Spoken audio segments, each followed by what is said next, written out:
Estás escuchando Milenio 3, por Ayuca Náutica.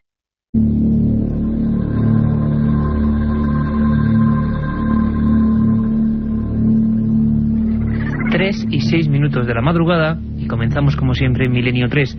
Don Carlos Nicolás a los mandos técnicos de esta nave de misterio y radiodifusión y como siempre Katia Rocha, Carlos Barroso, Carmen Porter y este que os habla, Iker Jiménez.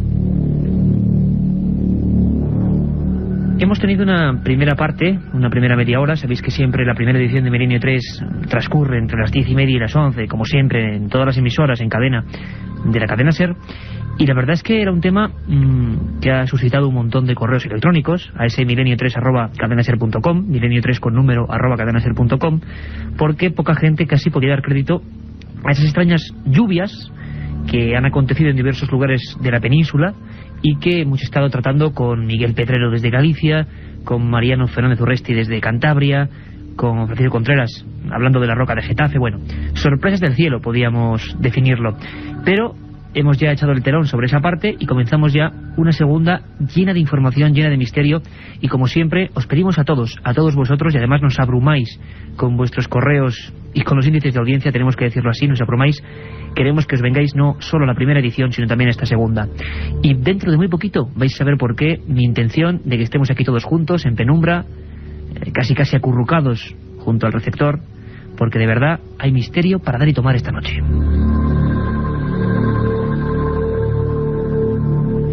Todo parecía normal en una zona concreta de Valencia, en Foios, y al parecer diversos hechos misteriosos han arrojado inquietud, angustia en algunos de los testigos, ha arrojado un sinfín de preguntas. Foios, una pequeña y bella localidad del Levante español, donde parece ser que el misterio ha vuelto a vestirse de gala.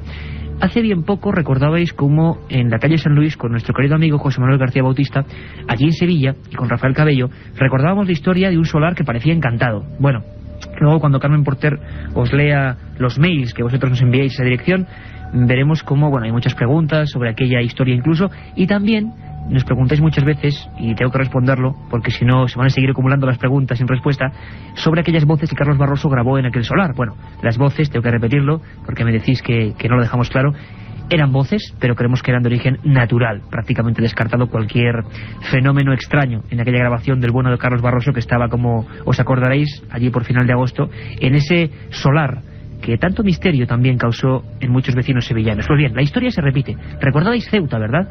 Allí Antonio Martín, nuestro corresponsal de la SER, fue el primero en sacar toda la información, en hablar con los testigos y en tenerlos aquí. Bien, pues ahora, pues como en un macabro juego, se repiten los fenómenos y casi las personas, vigilantes jurados, policías, que han asistido al fenómeno. Muy interesante, porque hacía mucho tiempo, Carmen Porter, que no vivíamos una historia parecida en tan poco tiempo. Recordamos que final de agosto Sevilla, más o menos mediados de noviembre, principios de noviembre Ceuta, y ahora, recién empezado el 2003, Foios en Valencia, nuevo fenómeno extraño y nuevos cuerpos de la fuerza de seguridad que son testigos. Pues sí, que buenas madrugadas, ante todo. Y sí, es verdad, en la localidad de Foios parece que están acaeciendo fenómenos extraños. Se trata además, en este caso, de una fábrica de válvulas, y al parecer no es de ahora, sino que desde hace 20 años se vienen produciendo pues movimientos, ruidos, según dicen varios de los vigilantes, que incluso 3 de ellos se han dado de baja porque no quieren se han dado de baja ellos. Se han dado de baja, y la agencia que los contrató lo ha atestiguado, ha emitido un informe oficial diciendo que es cierto que los 3 se han dado de baja por un shock tremendo que tuvieron al ver, al parecer, una figura fantasmal y al oír unos extraños y misteriosos sonidos. Carmen Porter y este que os habla y don Carlos Nicolás estamos en este estudio 1 completamente solos, un estudio, por cierto, gigantesco. A ver si dentro de poco empezamos a hacer programas incluso con público y también en diversas ciudades de España para que estéis con nosotros, pero os aseguro, no sé si la radio es capaz de transmitir esto, pero que empieza a ver aquí la sombra de la inquietud. Todo en penumbra, los micrófonos de la cadena SER y una sombra, una silueta, imaginarla bien, que al parecer muchos han visto en esa fábrica en concreto. No sabemos por qué en otras no, y es así, pero hay. Y además lamentos, movimientos de muebles, lo que en definitiva sería el fenómeno del mal llamado, o bien llamado, poltergeist, duende ruidoso. Y sobre poltergeist se ve muy bien, y muchas cosas, un buen amigo, Francisco Contreras, que le pillamos casi de viaje, y que es el corresponsal en Levante, hiperactivo, de Milenio 3. Don Francisco Contreras, buenas noches. buenas madrugadas, diría yo. Parece que se ha cortado la conexión con Francisco, había algún problema. Parece ser que ese viaje, precisamente en tren, puede acarrear algunas pérdidas de señal. En cuanto Carlos Nicolás tenga a bien la llamada y la tenga ya bien atrapada, podemos volver a contactar. De todas formas... Hay incluso, te iba a decir, una de las vigilantes que ha dado su nombre pero no su apellido porque son reacios a que se conozca su identidad. Dice que incluso llegó a ver una sombra negra sin pies y que entró en pánico tremendo. Carmen, qué interesante. Sombra negra sin pies, es decir, alguien que se paraba justo antes del suelo. Sí, además suele suceder siempre en uno de los laboratorios de la fábrica, en una zona muy concreta, porque hay que decir que por esa zona pasa lo que se conoce como el Camino de los Muertos en Foios. Es decir, ese terreno era el que iba camino del cementerio. Por allí pasaban todos los muertos al ir a ser enterrados. O sea, Carmen, una perfecta, digamos, un perfecto escenario para una típica leyenda de terror, pero en este caso parece que la leyenda... Yo te voy a ser sincero, Carmen, cuando he empezado a leer esas noticias en un principio, bueno, he dicho, caramba, aquí me parece algo muy legendario sacado de contexto, pero de repente el informativo, concretamente creo que Antena 3 Noticias lo ha sacado, el periódico El País, bueno, creo... Don Carlos Nicolás me dice que sí, me asegura que sí. Vamos a ver si los móviles nos hacen jugar malas pasadas y las líneas telefónicas y los saldos no son propicios. Y tenemos ya a nuestro querido amigo y compañero Francisco Contreras, que sabe muchas cosas de este misterio en Valencia. Francisco, buenas madrugadas. Buenas noches, Iker, buenas noches, Carmen, buenas noches a todos los oyentes de Milenio 3 en pleno viaje en busca del misterio, para variar, como siempre. Bueno, yo quiero hacer una llamada al público, a la cantidad de gente inmensa, que además ahora luego Carmen nos lo contará. México, Chile. Bueno, me vais a permitir, Carmen, Francisco, Carlos, todos, que hagan una pequeña salvedad. Ya sé que a veces dicen que somos presumidos, que bueno, pero hay motivos, nos dais motivos a veces, y con toda la humildad lo decimos. En Chile, el programa que hicimos del Cabo Valdés, nuestro último programa antes de hoy, del domingo, el programa que hicimos el día 6, en concreto, sobre la historia del Cabo Valdés, los amigos chilenos nos han dejado patidifusos. Tengo que contároslo, por favor, a toda la gran familia de este programa esta noche. Portales como Terra, principales periódicos de Chile, la foto del equipo y diciendo cosas que de verdad nos llegan muy adentro. El mejor estudio sobre un fenómeno chileno en Europa, y páginas enteras hablando de la labor que no sería posible sin esos amigos chilenos. Desde aquí sabemos que a través de la cadena SER, a través también de ikerjimenez.com, después de los días de emisión, nos escucháis. Un abrazo muy fuerte para todo Chile. Os habéis portado con todo el corazón y ahora encima en vuestro país estáis soltando maravillas, no sé si merecidas o no, de Milenio 3. Gracias a todos. Francisco, Poltergeist, tú conoces muy bien el fenómeno. ¿Qué está pasando en esa fábrica de follos? Bueno, de momento no sabemos cómo etiquetarlo. Yo no sabría decirte con los datos que tiene Milenio 3 ahora recabados si es un poltergeist o se trata de un caso de embrujamiento o zona maldita, como ya fue. ¿Zona maldita? ¿Te atreves incluso a adentrar por esos términos, Fran? Sí, te cuento rápidamente. La noticia salta Levante, el periódico valenciano, con el titular: 3 vigilantes se dan de baja tras alegar que han visto fantasmas en una fábrica. Ahora mismo te puedo confirmar que son entre 5 y 10 vigilantes jurados de la empresa Promasa Seguridad los que han sido testigos de lo insólito.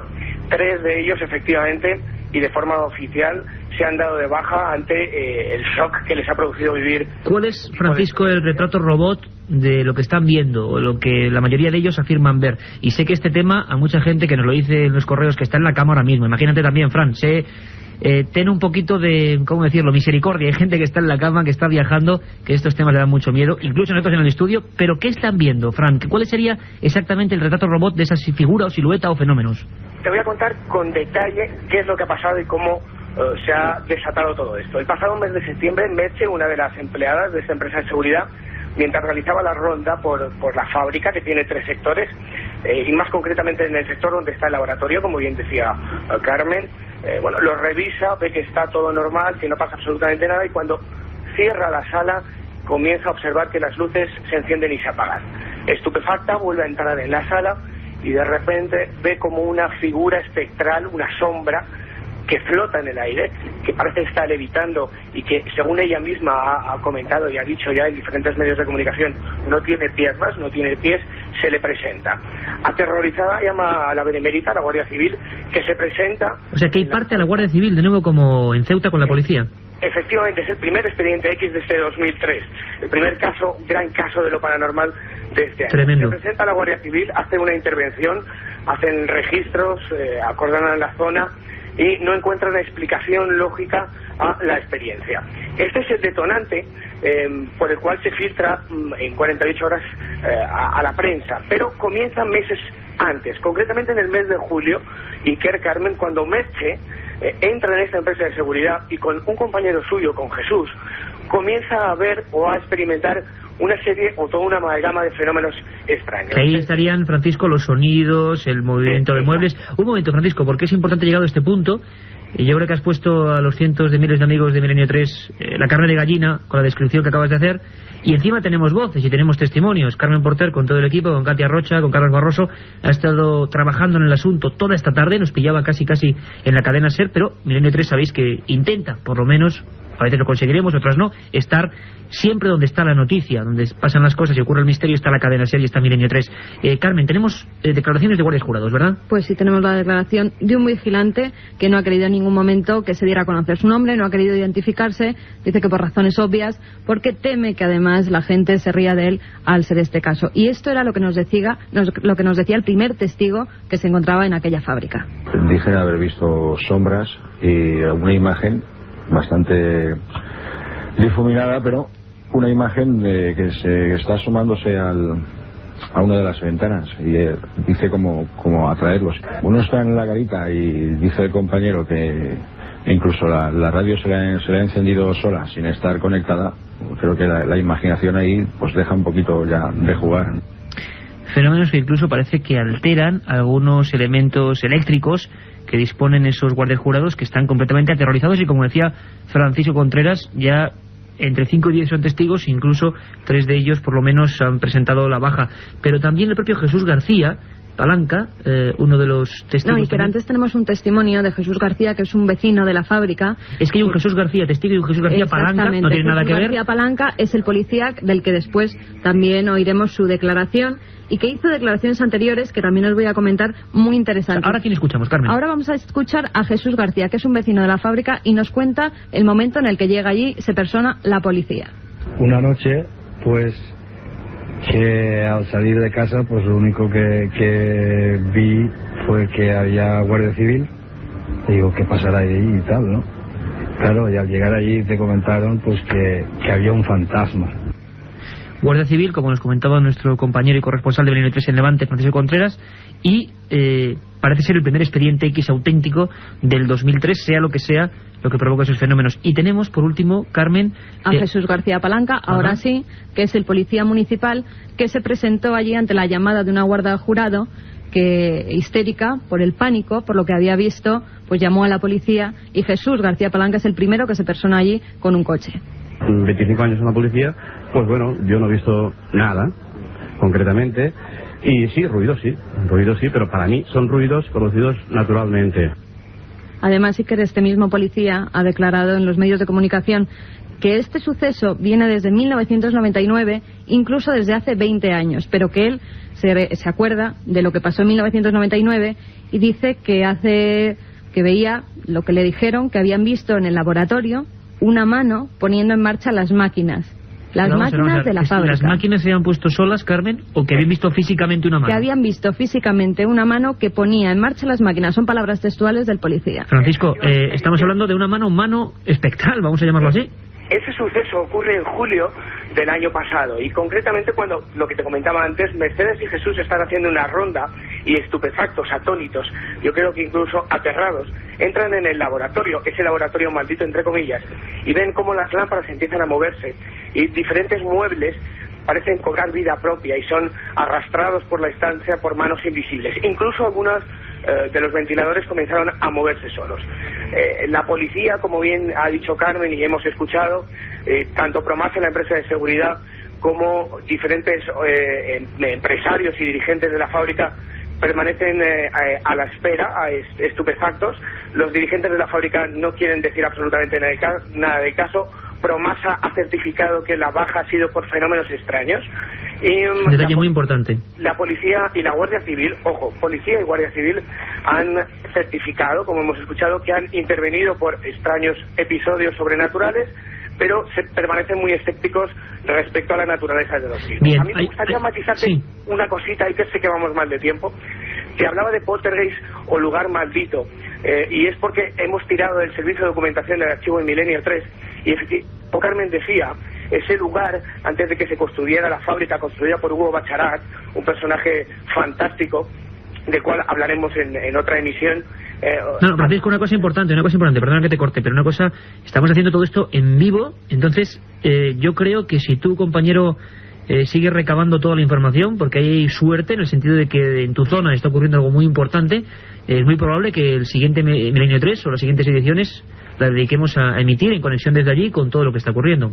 Hombre, y voy a adelantar, pero la intención que tengo y que tenemos y que Milenio 3 trabaja así es estar allí y que sean los propios oyentes los que vivan el misterio como nosotros, ¿no? Pues Francisco, tenemos algún problema de recepción en el móvil, te dejamos descansar, pero con, entre amigos por supuesto, la orden, entre comillas, de recopilar toda la información, estar al cabo de la calle como tú haces siempre, compañero, sacar esos documentos. Parece que lo que yo, humildemente os lo digo, lo que a mí en un principio me parecía un cúmulo de habladurías, o bueno, que no había nada de base, parece que sí, que incluso hay una empresa que certifica esas bajas por fenómenos extraños, y que hay cosas como hacía mucho tiempo que no se describían, esas figuras en pies o esa mano espectral. Gracias, compañero Francisco, e intentamos, con todo lo que tú consigas, estar en Valencia y hablar desde allí con todos los datos. Carmen. No oíamos muy bien a Fran, pero ha dicho un nombre, Hugo Bacharat, y precisamente es pues al que le dan el que puede ser el presunto fantasma, si es que este existe. Es el difunto del promotor del polígono industrial La Yutera, que es donde se encuentra el edificio, esa fábrica de válvulas hoy en día.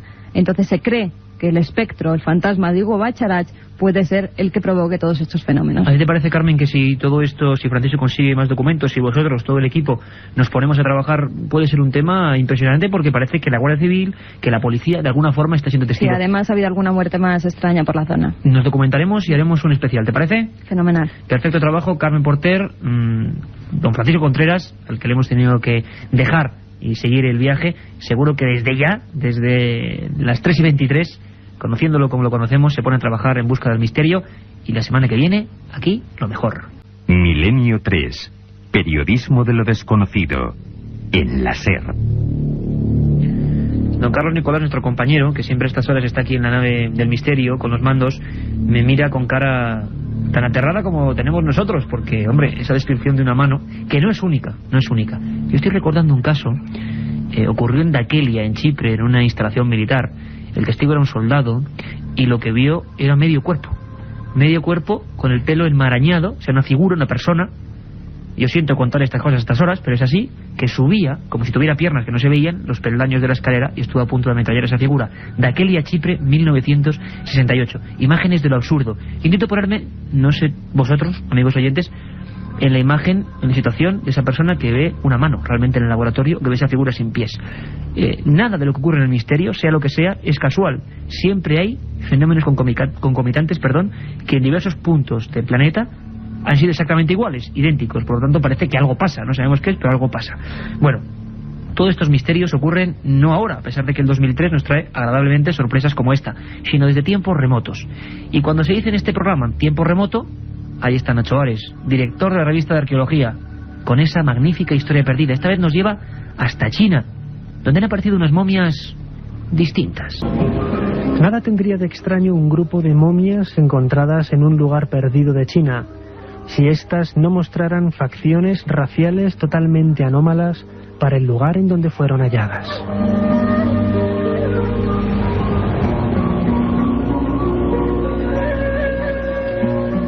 El descubrimiento de casi un centenar de momias con rasgos caucásicos en este país oriental y con una antigüedad que supera los 4000 años ha hecho tambalear los pilares más sólidos del origen de la mítica cultura amarilla, además de replantear incluso los orígenes de las primeras poblaciones de América. Todo parece indicar que el origen de la cultura china se origina en torno al valle del Huanghe, más conocido como Río Amarillo, pero no es extraño que gracias a los últimos descubrimientos realizados de forma casual por un investigador norteamericano, el origen de la cultura china se intente retrasar mucho más de lo que habíamos creído en un principio. En 1987 el investigador Victor Mer paseaba de forma rutinaria entre las salas del Museo de la ciudad de Urumqi, en la región de Xinjiang. Nada había de nuevo en las salas repletas salvo un grupo de 3 momias que habían sido datadas entre el 2500 y el 300 a.C. No era la temprana cronología el detalle que más le sorprendió a Mer, sino el hecho de que las momias en cuestión tenían un aspecto poco corriente. Efectivamente, el cabello rubio, la nariz alargada o los ojos hundidos no eran precisamente los rasgos típicos de la raza china que supuestamente poblaba aquella región occidental hace más de 4000 años.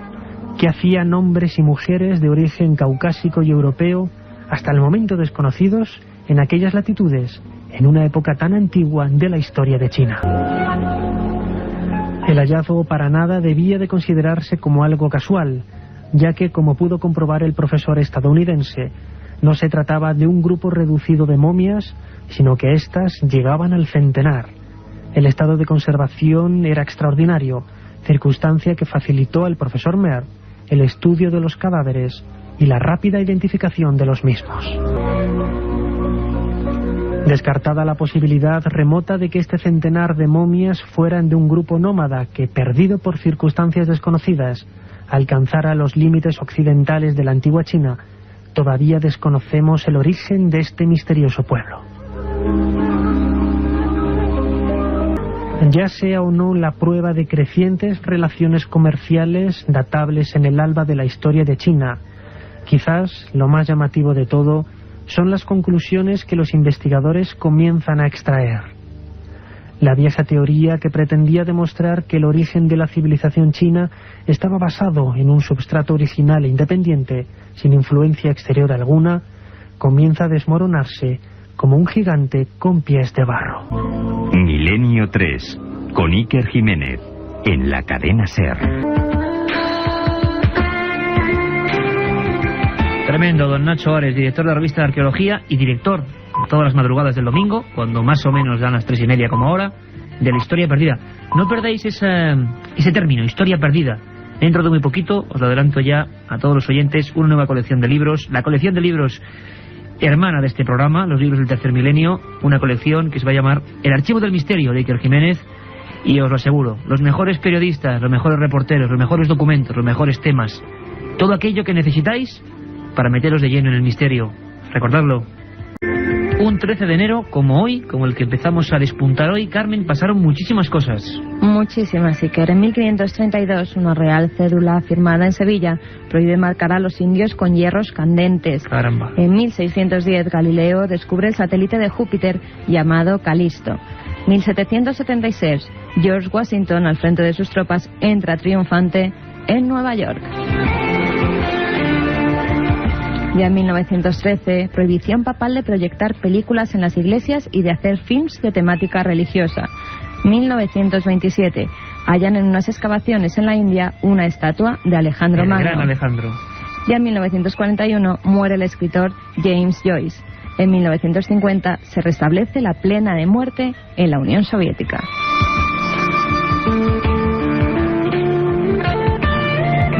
1961, un equipo de médicos dirigido por el italiano Daniel Petrucci logra varias fecundaciones de óvulos humanos en una probeta. Y por último, en 1993, acuerdo en París para la prohibición de armas químicas.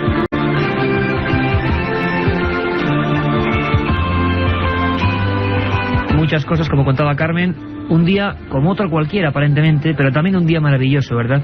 Un día, amigos oyentes, que nunca se volverá a repetir en el resto de nuestras vidas. Así que aprovechadlo y disfrutadlo. Nosotros lo hacemos a veces, en este equipo, leyendo, abriendo nuestros viejos libros, abriendo las viejas historias que se esconden en cada uno de ellos. Siempre elegimos un libro nuevo. Al decir nuevo decimos que más o menos se puede encontrar, y un libro incunable, uno de esos que si lo veis en algún sitio no dudéis en comprarlo, tiene el conocimiento. Así que con el permiso de nuestro compañero Carlos Nicolás, abrimos ahora mismo la puerta de la biblioteca de Milenio 3. La biblioteca de Milenio 3. Y tengo en mis manos un libro de tremenda portada. Todos los amigos de las editoriales nos envían sus novedades.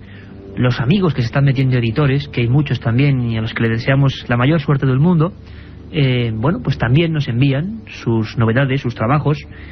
Hombre, hay que decir que este libro que tengo yo, no, este lo he comprado en una librería hace bien poco, porque pues también amigos de Martínez Roca, parece que a veces, bueno, pues tardan en los repartos, no podemos hacer nada, porque yo no podía esperar a este libro, Los Enclaves Templarios, de Juan García Atienza.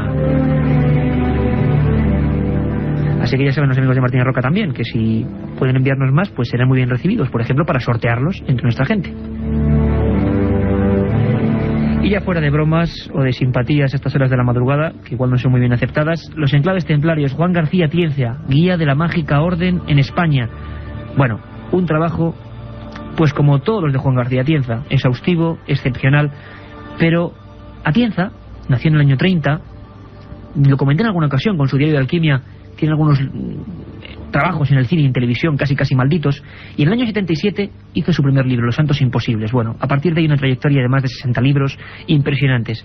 Pero si algo se le podía achacar a Atienza, o la gente achacaba, o incluso yo mismo podía decirlo, es que a veces era duro de leer, era para gente bastante erudita, era un hombre auténticamente sabio.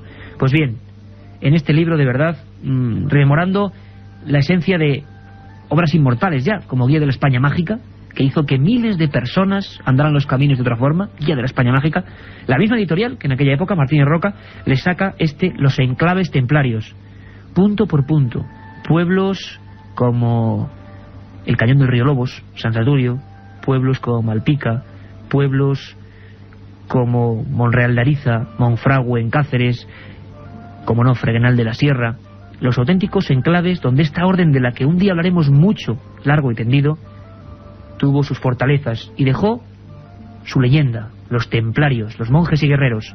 De verdad, una aproximación a esta orden en España, no hay otra mejor. Juan García Atienza, Los Enclaves Templarios, guía mágica de la orden en España.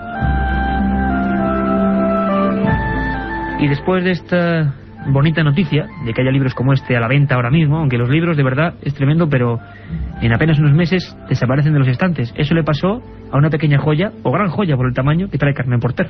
Pues sí, se trata de Misterios Modernos del Mundo, y como subtítulo tiene Sucesos extraños del siglo XX. En la portada vemos una de las míticas figuras moais. Además hablaremos de ellas en el informativo de esta noche, Iker. Exacto. Porque se ha producido una gran polémica que luego comentaremos a los oyentes. Los autores de esta obra son Janet y Colin Bord, y la editorial es Plaza y Janés.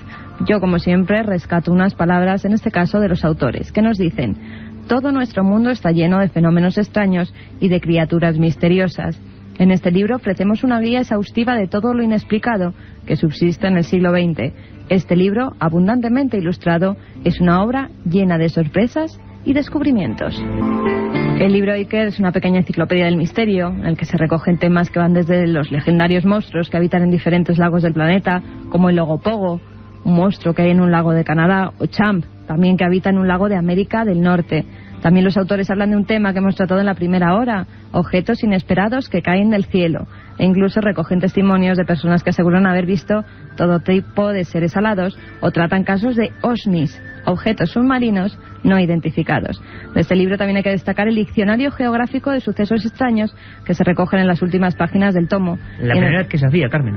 Sí, además se citan día, año y lugar donde ocurrió lo imposible. Dos buenas proposiciones para el tiempo de ocio, para el tiempo de cultura. Yo lo digo siempre y además es que no me canso. Solo hay dos personas, dos tipos de seres humanos: los que aman los libros, que es amar la cultura, y los que la destruyen. Y Santi Camacho, nuestro conspiranoico oficial, desde luego ama la cultura. Y la ama tanto que a veces se entromete con cosas que quizás no deberían ser conocidas. Él está siempre en la tramoya del misterio, aunque este es un término que fundó nuestro buen amigo y corresponsal en Sevilla, José Manuel García Bautista. La tramoya del misterio, qué interesante. Don Santiago Camacho, casi viendo los telediarios y las noticias, para mí bastante tristes, se adelanta un poco lo que puede pasar. Esa guerra, en todas las guerras, sean contra quien sean, que en el fondo es contra todos, ocurren conspiraciones. ¿Escuchamos a Santi Camacho y la que nos trae esta madrugada?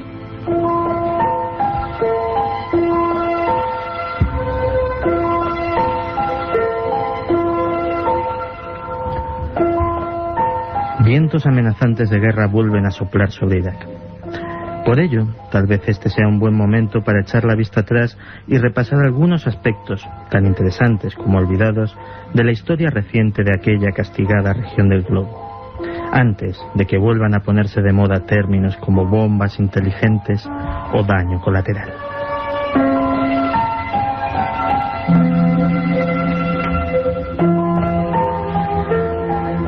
Por ejemplo, se ha olvidado que si el régimen de Saddam se convirtió en su momento en una potencia militar de cierta consideración, fue gracias en gran parte a la ayuda de los Estados Unidos y las potencias occidentales, sumamente complacidos ante el hecho de que al integrismo islámico de los ayatolás de Irán le hubiera salido un correoso enemigo dispuesto a hacerles la guerra hasta el último hombre.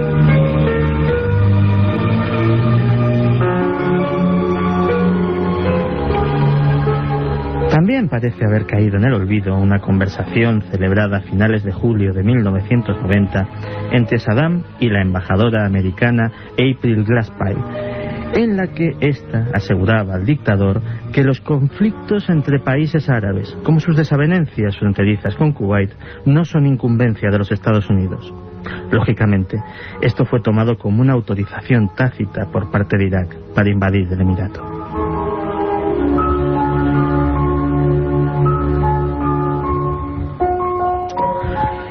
Con estos precedentes no es de extrañar que la Guerra del Golfo fuera uno de los más vergonzosos episodios de censura periodística de la historia. La única información disponible era la que los militares estadounidenses facilitaban con cuentagotas a sus periodistas más afines, los cuales se dedicaban conscientemente a sabotear los intentos de sus compañeros para obtener información independiente.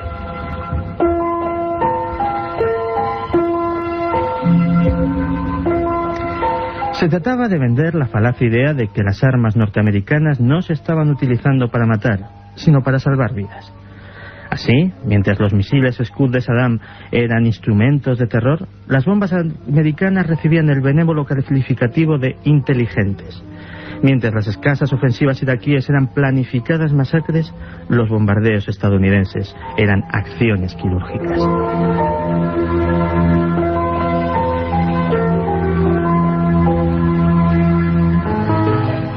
¿Cuáles fueron las razones que llevaron en el pasado y posiblemente lleven en el futuro a que los Estados Unidos intervengan en Irak? Con seguridad nadie lo sabe. El petróleo, el equilibrio de poder de la zona, dar a la opinión pública un enemigo localizado e identificable que haga olvidar al fantasmal Bin Laden, quién sabe. Lo único cierto es que si el sentido común no lo remedia, muy pronto se volverán a abrir tumbas de soldados en las arenas del desierto. Beligerante, pero pacifista también, nuestro amigo Santiago Camacho, aunque el conflicto y todos los conflictos son tremendamente complicados, pero siempre además en cada uno de ellos subyace o queda ahí medio muerta, nunca mejor dicho, más terriblemente empleada la palabra, mucha información, muchos papeles que luego tardan mucho en salir del secreto. Como secretas son muchas leyendas urbanas. Tengo que decirlo, una sección de grandísimo éxito, nuestra compañera Katia Rocha se mete a fondo en algunas de ellas, recupera muchas que estaban completamente olvidadas y que no aparecen en ningún libro, y las recrea para que vosotros disfrutéis o os estremezcáis. Yo me acuerdo, por ejemplo, ahora la semana pasada, de aquella terrible historia del prostíbulo de Talavera, en la provincia de Toledo. Creo que ahora Katia se ha ido hasta Sevilla y nos habla ni más ni menos que una visita del demonio. En la ciudad de Sevilla, hace tiempo, un médium advirtió alertando a todo el pueblo que el demonio iba a inundar la ciudad y que el mar llegaría a Sevilla. Muchos creyeron la premonición, pero también hubo muchos escépticos, aunque por si acaso todos se pusieron de acuerdo y decidieron construir un faro para que los barcos no chocasen y proteger así la bella ciudad hispalense. Al tenerlo construido, una familia empezó a vivir allí para cuidar del faro. La familia estaba formada por un matrimonio y sus 3 hijos. Pasó el tiempo y el nuevo farero y su familia eran objeto de burlas por parte de muchos sevillanos, ya que el agua no llegaba nunca. Una noche, mientras dormían los padres, se despertaron, sobresaltados por un grito procedente de la habitación de sus hijos. Cruzaron el pasillo a toda prisa y al llegar al dormitorio vieron a todos los pequeños durmiendo, menos a la hija mayor. La buscaron por toda la casa y no la encontraron, pero al asomarse a la ventana vieron que su hija estaba en el suelo muerta, pues se había tirado por la ventana. En la frente tenía una cruz invertida, de la que a pesar de estar muerta no dejaba de brotar la sangre.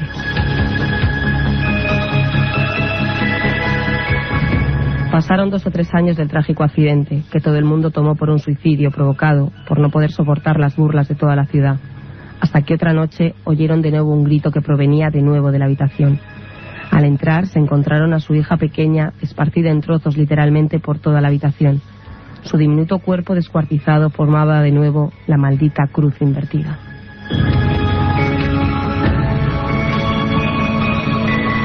Después de todo lo ocurrido y de que las investigaciones de la policía no llegasen a culpar a nadie, ni siquiera a encontrar a ningún sospechoso, trataron de abandonar la casa del Faro e irse lejos. Pero el contrato y compromiso que había adquirido el farero con la ciudad sevillana era de por vida, y no tuvo más remedio que quedarse a pesar de las desgracias acontecidas con 2 de sus 3 hijos. Cuando parecía que la situación se tranquilizaba, la noche de San Juan, la familia estaba durmiendo cuando de repente se oyó otro grito. La diferencia es que esta vez el grito provenía de fuera, y cuando el padre se asomó, vio en la punta de la lanza del faro atravesada a su mujer. La sombra que producía en el suelo esta imagen era de nuevo la terrorífica cruz invertida. Todos pensaron que fue un suicidio por el dolor insoportable de haber perdido a sus hijos y tener que vivir en esa diabólica casa, pero tampoco nadie podía asegurarlo. En la ciudad ya se hablaba de la maldición del faro. El padre y el único hijo que había sobrevivido se quedaron en la casa, que aún después de todo lo sucedido consideraban su hogar. Cuando Ricardo, el hijo pequeño, tenía ya 17 años, entró en coma, y su padre, muy apenado, no se separó de él ni para comer. Una noche, cuando el farero fue a su casa por ropa y a descansar un rato, escuchó voces y risas en el salón.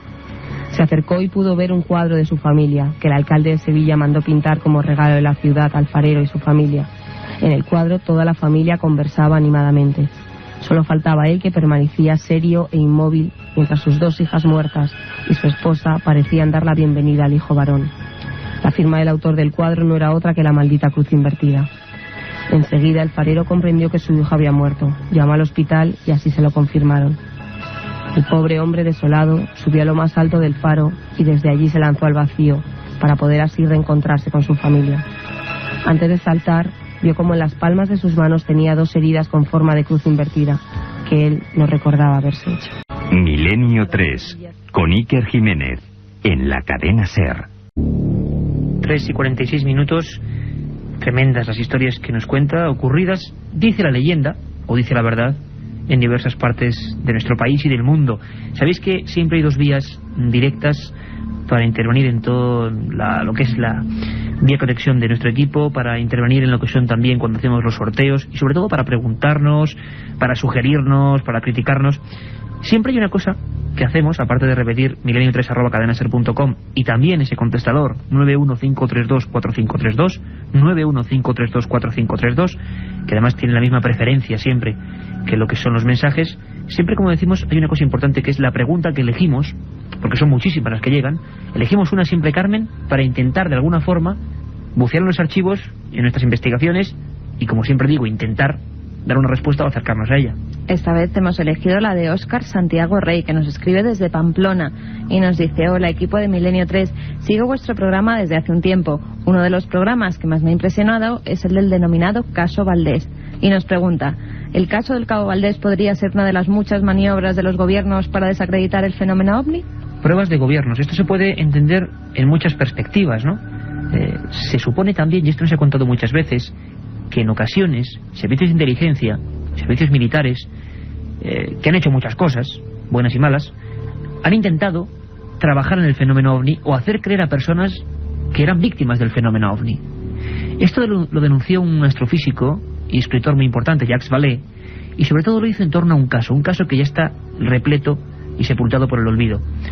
Vamos a recordar en esta respuesta al oyente qué contaba Vallée, qué tenía que ver con los servicios de inteligencia o el gobierno, y por qué se hablaba de un ovni y de un hombre secuestrado aparentemente por ellos. Muchos lo sospechaban desde hacía tiempo, pero el primero en preguntárselo públicamente fue el prestigioso astrofísico y escritor Jacques Vallée, en su magnífico libro, nunca traducido al español, llamado Revelaciones. En él detallaba sus investigaciones en torno a un caso espectacular y turbulento, ocurrido el 26 de noviembre de 1979, a un joven francés llamado Franck Fontaine. Una de las pocas veces en que una persona era presuntamente raptada por un ovni, y varios testigos observaban la escena.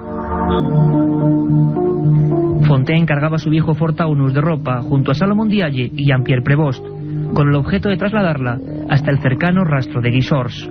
Eran casi las 4 de la madrugada.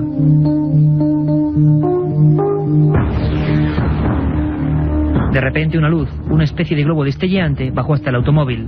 Frank estaba al volante y Salomon y Prévost corrieron hasta su casa para hacerse con una cámara fotográfica.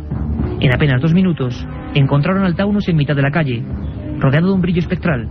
Su amigo ya no estaba. Durante 7 largos días, toda la gendarmería francesa de la población parisina de Cergy-Pontoise y todos los periódicos europeos, incluidas cabeceras tan prestigiosas como Times, Le Monde y el Corriere de la Sera o El País, se hicieron eco del que llamaron encuentro en tercera fase más impactante del mundo. Una semana después, sin saber cómo ni de dónde regresaba, Frank se presentaba en la puerta de su amigo Salomon Dialle. No recordaba nada. Para él estaba en el mismo instante en el que la luz apareció. La gendarmería, encabezada por el comandante Cochereau, negó la posibilidad de que Fontaine estuviese escondido en lugar alguno. Los 3 testigos tenían infracciones pendientes con la justicia y era incomprensible que se inventasen aquella historia para llamar la atención. Y lo más importante, ¿en qué lugar había estado Frank todo ese tiempo? Durante años el protagonista de esta triste historia fue recordando retazos de aquel tiempo perdido. Una camilla, una luz, unas esferas que hablaban, pero ni rastro de seres extraterrestres.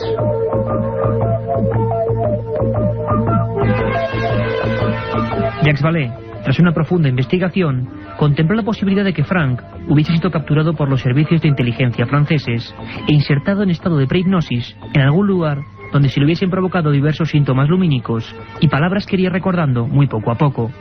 Era la forma perfecta de calibrar el enorme impacto social ante la presunta abducción de un ser humano.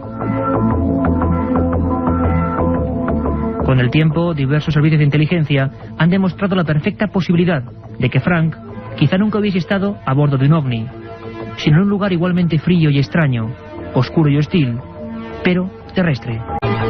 Un viaje en busca del misterio.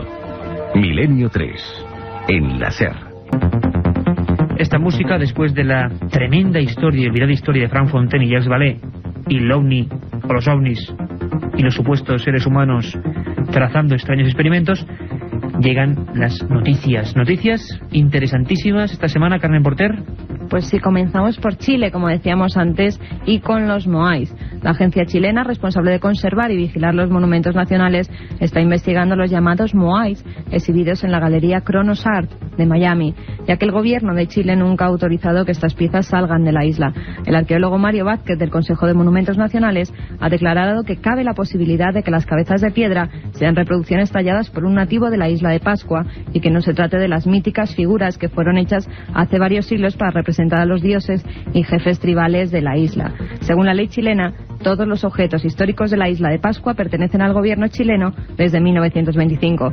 Para que las piezas de la galería de Kronos fuesen consideradas propiedad privada, tendrían que haber sido adquiridas antes de ese año. Por su parte, el coleccionista Hernán García de Gonzalo Vidal, propietario de las piezas, aseguró que uno de sus tíos recibió las estatuas en 1912 por su labor en favor del desarrollo de la economía local y su ayuda en la construcción de un hospital y un museo. Lo único que se sabe a ciencia cierta es que la agencia chilena va a enviar a Miami a un experto para examinar las piezas. No se sabe exactamente cuándo se hicieron, pero están ahí y hasta en el 2003 siguen siendo motivo de misterio, esos moai, esas cabezas gigantes de la isla de Pascua. Hay un libro que está causando furor en Estados Unidos, un libro arriesgado. Un día hablaremos de este tema, pero ahora lo adelantamos.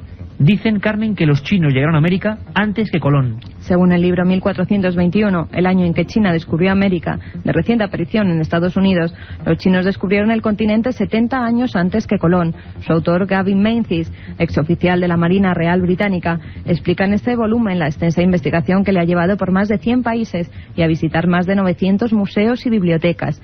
El libro se basa en la expedición de un legendario almirante chino, Zheng He, que el 8 de marzo de 1421 partió con una flota de 800 juncos y con una tripulación de 1 millar de hombres en cada uno de ellos. Su misión era llegar hasta los confines de la tierra para recabar tributo de los bárbaros más allá de los mares y así unir al mundo.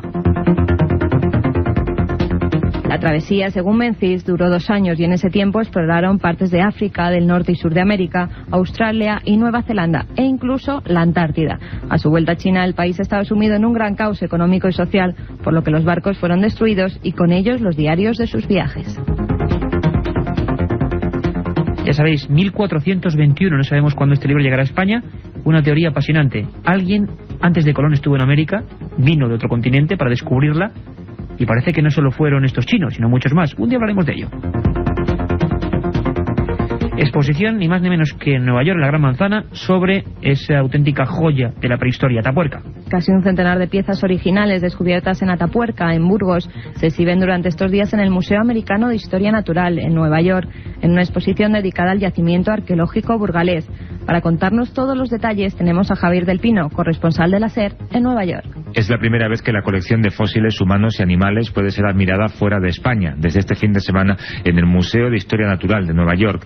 La exhibición se ha montado bajo el título Los primeros europeos, los tesoros de la Sierra de Atapuerca. Presenta más de 90 fósiles y objetos descubiertos en los yacimientos de la Gran Dolina y la Cima de los Huesos, en Burgos.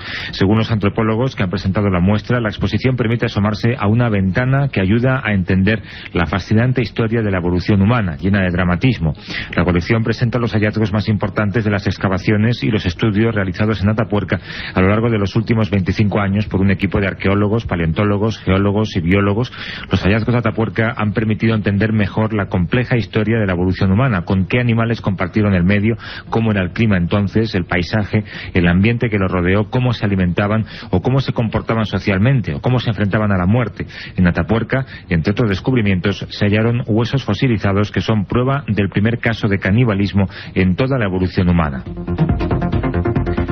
El siempre grande Javier del Pino desde Washington, hablando para Milenio 3. Y por último, en este completísimo boletín de noticias, investigadores bíblicos, Carmen, relacionan las curaciones de Jesús de Nazaret, del que hace poco hablamos, con el uso del cannabis. Un equipo de investigadores bíblicos estadounidenses considera que existe una relación entre las curaciones de Jesús y sus apóstoles referidas en el Nuevo Testamento y el uso de un aceite derivado del cannabis con propiedades terapéuticas. Según los expertos, que no se cuestionan la validez de los milagros referidos en el texto sagrado, el aceite conocido como Cane Bosem era utilizado para aliviar a personas aquejadas de distintos problemas físicos y mentales. Por su parte, el investigador Chris Bennett asegura que el uso del cannabis estaba muy extendido en la Edad Antigua y que esto está respaldado por textos arqueológicos. Noticias sorprendentes, ¿verdad que sí? En Milenio 3, el cannabis y Jesús de Nazaret. Vaya relación más explosiva, cuando menos. Estamos en la recta final, estamos disfrutando haciendo radio, tenemos que decíroslo. Espero que sea un resentimiento recíproco con vosotros escuchándonos. Cuántas cosas, ¿verdad?, en tan solo una hora. Y para rematar vuestras historias, vuestras peticiones, el mail milenio3@cadenaser.com. Carmen, nos han llegado, bueno, nos han inundado esta semana. Sí, y muchos con un asunto que a ti te va a dar un poco de vergüenza. Felicitaciones a Iker Jiménez por su cumpleaños. Eso es una... Que fue el viernes. Desde aquí agradecemos a todos, ¿verdad? Muchas gracias a todos. Y además, sobre todo, amigos de México, Chile, muchos países... Y bueno, emocionante. Nombrabas México. Desde allí nos escribe Sandra. Nos dice que todos los veranos de su infancia los ha pasado en Yucatán, en México, tierra donde nació. Siempre me han interesado los fenómenos paranormales y quisiera saber si Yucatán se considera un punto caliente. Bueno, pues el más caliente casi de México. Esperamos un día estar allí y te prometemos un programa sobre los grandes misterios mexicanos, incluso también de los conquistadores españoles que fueron a México y que vivieron en sus carnes fenómenos paranormales. Y viajamos hasta Ecuador. Rodrigo y Saskia Cisneros nos dicen: nos es grato dirigirnos a ustedes nuevamente. Somos vuestros amigos y fieles escuchas ecuatorianos. Además, quisiéramos preguntarles qué saben sobre la explosión de Tunguska. Bueno, un programa exclusivo solo sobre eso. Uno de los grandes expedientes X de la historia. Una explosión en 1908, la mayor de la historia. Arrasó prácticamente la mitad de la taiga siberiana. Europa entera se quedó sin luz. Y por las noches, una extraña fluorescencia permitía leer la prensa en plena madrugada en Londres o en París. Una historia apasionante. Carmen. Juan Antonio Punzano. ¿En hasta dónde puede llegar esta cosa que tenemos dentro del cráneo? Nos preguntan por el cáncer, ¿verdad? Han salido 3 libros hablando de 3 cosas totalmente distintas. Bueno, vamos a hacerlo con mucha corrección y como somos nosotros, periodistas, para que vosotros opinéis. Nos vemos mañana, de 10 a 11. No os lo perdáis, de verdad. Todo un equipo dispuesto a daros lo mejor. Un abrazo fuerte.